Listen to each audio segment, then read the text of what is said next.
Welcome back, fellas. This video will be a mech analysis on the Darabald from Mobile Suit Gundam, the Witch from Mercury. While I call this a mech analysis, it could also be considered a look into the saddening fate of the Darabald, especially considering the significance of this machine in a Gundam series as a whole. To elaborate what I mean, the Darabald is the red machine of G-Witch. And there isn't a Gundam fan out there that doesn't know the significance of the red mobile suit in a Gundam series, a machine that could go toe-to-toe with the protagonist Gundam, and legitimately gain the upper hand against it in some scenarios if the protagonist wasn't vigilant, sometimes being a Gundam itself or its equal. But one thing that was consistent in all renditions of the red mobile suit across all Gundam series is that it was always an absolute beast in close quarters combat and fast as F. Whether it's the Grim Gird, the Arc Gundam, the Justice Gundam, the Epion Gundam, all the way back to the Red Comet Sazabi. This has never changed, and the Darabald holds true to this as well. Speaking of the Sazabi, it's clear that the Darabald's design is a clear homage to it. So I really appreciate that little detail. It's one of the few things about G-Witch that wasn't grating, while at the same time being one of the things that also pissed me off in how the machine was used in the story. Given that this awesome machine was completely victimized in this entire show by the Ariel's plot device for the sake of the show's endgame. Because in all contests of pilot skill and machine specs, it's clear that the Darabald and its pilot Gweljeturk had Soletta and Ariel outclassed. I'll elaborate further in the machine history now. So, the Darabald was the newest model mobile suit developed by G-Turk Heavy Machinery. One of the Benerit Group's top 3 earners. Actually, I think it was the top earner.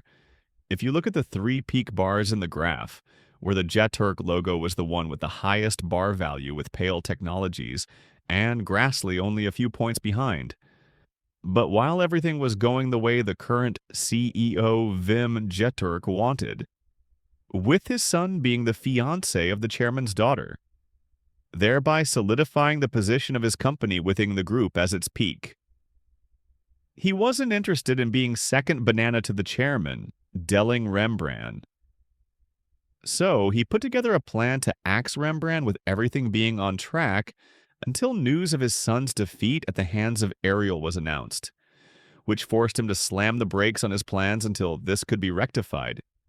After a waste of an episode with that whole BS debate of whether Ariel was a Gundam or not, he decided the only way to recover would be for his son to win the rematch after the previous win was counted as void.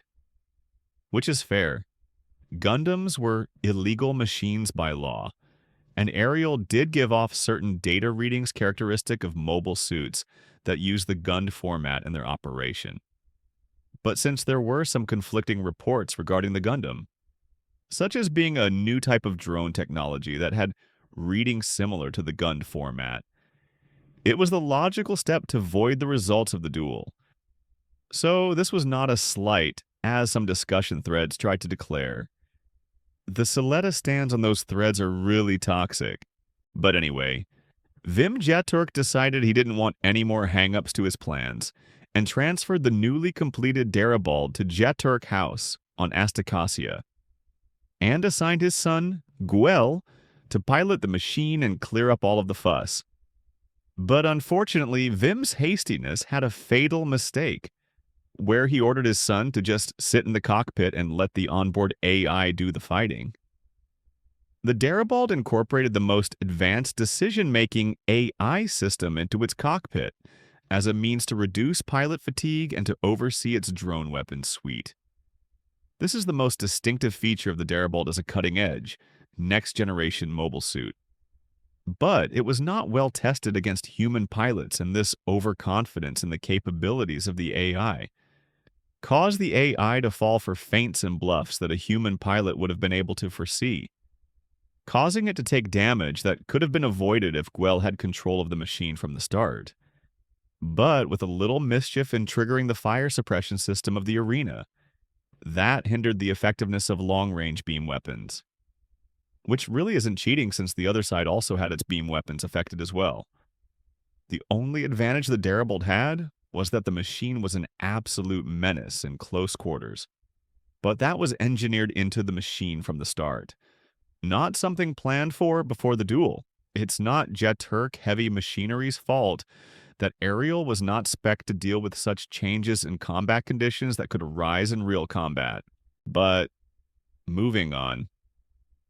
It all went downhill for the Darabald when the fire suppression system was turned off and the Ariel had access to its beam spamming capabilities again. The Darabald put up a decent resistance because of its pilot growing accustomed to the attacks of such weapons from his previous encounter with them. But it still took damage which started to accumulate and affected the machine's functioning, allowing Ariel to meet the victory conditions of winning the duel by destroying the enemy unit's antenna. It may have been a one-on-one exchange of beam saber blades, but it didn't change the fact that Gwell needed to be mindful of the surrounding bit units, which may have destroyed its antenna if Suletta botched it. It sounds like I'm taking for Gwell, but can you honestly say that in those conditions? Where your machine was battered by continued beam spamming of a drone system, under the command of a sentient entity inhabiting the Gundam's operation network, and reducing the operation efficiency of your machine as time goes by while you were checkmated by the surrounding bit units, that there was even a chance of victory?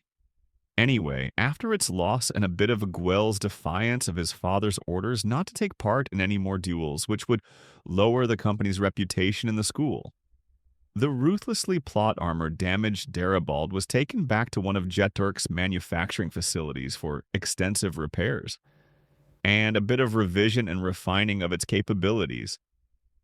This resulted in the next time we saw the Darabald, which is in the second season, against the Ariel rebuild, with the Darabald sporting new weapons and improvements to its existing ones and its overall capabilities. You gotta give props to Jeturk Heavy Machinery. They didn't take their new flagship machine being taken down so lightly, while most of the improvements were internal and was probably only between 5 to 15% increase in efficiency and performance from a realistic standpoint given the amount of time that elapsed between the seasons of the series, and that the Darabald was already using the best possible technology at the time of its completion. It was dominating the Ariel after the Gundam had its rebuild, where it wasn't just the Darabald that was improved.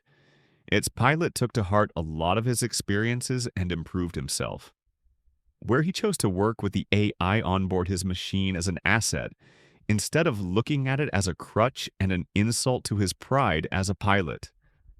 In a way, the Darabald represented a different path to the interface of man and machine when compared to the Gundams of the series. In this sense, the Darabald could be considered a true rival to Gundams, even from a conceptual standpoint, which fulfills its role as the red machine of this series. Even in the rematch, where there were some opportunities to carry out some critical hits to the Ariel, but Gwell was stalled due to his PTSD acting up. The AI was able to help him recover, and the Darabald had Ariel on the ropes, where it was possible for Gwell to finish the match in a win without the staged sabotage of Ariel orchestrated by Mio Rene Rembrandt and Prospera Mercury. Until conveniently, the Ariel ascended to Permet Score 8 and activated its Permet override ability that hijacked the Darabald's drones and started attacking him. Granted, the Ariel's own swarm weapons couldn't attack because they were generating the override field. But the unusual situation where both Gwell was caught off guard and his AI partner was being used against him caused the Darabald to be put into a decisively disadvantageous situation where it would have been easy for Ariel to just walk up to him and destroy the antenna to secure the win. Which brings up something else I wanted to ask. Just what the hell was she going to do with the Buster rifle on an almost fully incapacitated machine? I don't care how much someone tries to justify that the output of weapons were adjusted for dueling purposes. How the hell do you adjust a Buster rifle for that? Screw that. She was going to murder the guy while talking about her dream birthday celebration with Mio Rene, while the birthday theme played in the background. Fortunately, Ariel's sabotaging program activated, which disabled both the override field and Ariel, which allowed Gwell to clinch the win, taking advantage of that momentary stalling of the Ariel. Where the Darabald was on the verge of completely falling apart. Just goes to show how tough the Darabald was from a design perspective, but on a little side note, I wonder if the writers of this crap story wanted us to feel sad for her when she got betrayed. But I think that most of us just felt a sense of catharsis after seeing her lose when her nasty plot armor cheat got turned off, even if it was just for plot convenience. Moving on. The final sortie of the Darabald would be when it went up against Shadiq and his Michaelis as the mastermind of a majority of the violent incidents at the school, and indirect orchestrator of his family's reputation being dragged through the mud. The Darabald engaged both Shadiq and his right-hand woman, Sabina, where both their machines had their limiters for Academy duels deactivated and operated at full combat output, while the Darabald still had its own limiters on, but it was able to incapacitate both of them while the Darabald was also destroyed in a double knockout.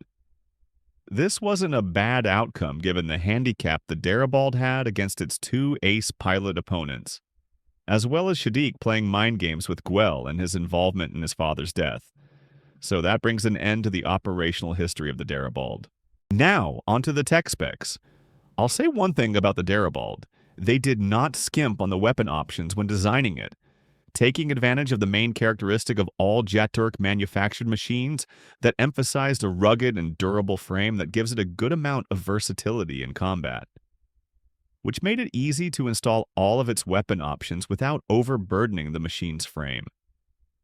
With a good balance of long range and close range, as well as energy-based and physical weapons, it was one of, if not the most adaptable machine in the series, and could be considered the strongest non-Gundam mobile suit, even surpassing machines like the Grassley manufactured Michaelis and Beguire series of mobile suits, which come equipped with the anti-Gund format systems. The Darabald was able to smack around Gundams with just its raw performance, being able to physically overpower Ariel and its rebuild in close quarters, and had the speed to evade critical blows from the Gundam's enhanced beam rifle. But the main feature of note for this machine would be its completely legal, unmanned drone technology, which did not have an ounce of the Gund format applied to it. Unlike its successor, the Gundam Schwarzet. On the topic of its drone suite, the Darabald sported three types of drone units. There were the Isvara Type A, which functioned as the machine's forearms with its manipulators. That can be used to maneuver its main melee weapons remotely and attack its opponents from unexpected angles. And there were also the Isvara Type B drones. There were 4 of these drones stored on its back. The Type B drones did not have manipulators but had beam emitters that could generate a beam blade and could function to a limited extent as replacement arms for the Darabald in case the Type A units were destroyed. And in the second season, for its rematch with the Ariel, the units could now also function as beam rifles as well as restraining wires as part of their upgrades, where they were now called the Gusa Isvara. The final type of drone units were the defense-oriented Ambika, which looked like 2 shields and were docked to the machine's shoulder blocks, and functioned as mobile shields whenever the pilot deemed it necessary. As part of its upgrades for the rematch, a better booster system was installed so the drones could supplement and enhance the Darabald's mobility when docked. The new improvements would later rename the units as the Daya Ambika, and while an impressive assortment of functionality for its drones. Unlike the Ariel, the Darabald did not solely rely on its drones for its combat competency. It had its own built-in weapons from its beam Vulcans installed on its head for interception or damaging or destroying lightly armored targets, to the containers installed on the knees of the unit called the Knee Crusher, which launched scattershot explosive pellets to either intercept a large number of incoming drones or enemies or act as a diversion. The legs of the Darabald could function as grappling weapons called the shackle claw, which could not only restrain enemy machines but could deliver electric shocks to them to discourage interference when attempting to remove the shackle claws. And these are not without mentioning its two optional main armaments. The first one is the beam javelin, which is a polearm melee weapon that could be separated into two different modules called the beam anchor and beam kunai, to be used for mid-range to heavy close-range combat, depending on what the pilot deemed appropriate for the situation. And the other optional armament being the composite arms, which was also composed of two different weapon modules. The larger of the two being the beam shot rifle, another homage to the Sazabi's main handheld armament, and the smaller of the two being a gun blade, a detachable module that had both a rifle barrel at the hilt and a collapsible beam blade emitter scaffold. That brings an end to the tech specs. Now onto my conclusion. In short, this thing was just a beast. With this arsenal of combat options, as well as the high performance of its frame that was refined with data collected with each successive generation of Jet Turk manufactured mobile suits. As if that wasn't enough, the machine's development team clearly took the loss of the Darabald to some unknown mobile suit quite personally, regardless of if it was a Gundam or not, and used all of the data from that fight to refine the machine even further. The first thing they improved was no doubt the capabilities of the onboard AI. Then they made improvements to the drones, supplementing their already advanced capabilities with new functions. And finally, engineered new weapons to deal with mobile suits that used swarm weapons. This was the main reason for the new optional main weapon, the composite arms rifle, which decided to focus on a widespread burst of beam pellets to intercept any kind of drones, to either destroy them or run interference from them coordinating strikes against the Darabald. This machine could be considered an embodiment of the company's logo being a lion. It wasn't lacking in any area, and afforded its pilot numerous options to deal with any sort of situation the pilot found themselves in, where only the BS plot armor of the protagonist, which was almost like reality warping magic, could break this lion's pride. This reminds me of the lion, the witch, and the wardrobe for some reason, with the wardrobe being the confined space where everything was under the control of the witch, and the lion was completely suppressed without the outside intervention of the four children. I know that's not the real outcome of the Narnia story, but I think it fits the analogy pretty well. Don't you guys think? I'll end the video here, but if you could please like and subscribe, I'd really appreciate it. Till next time, bye.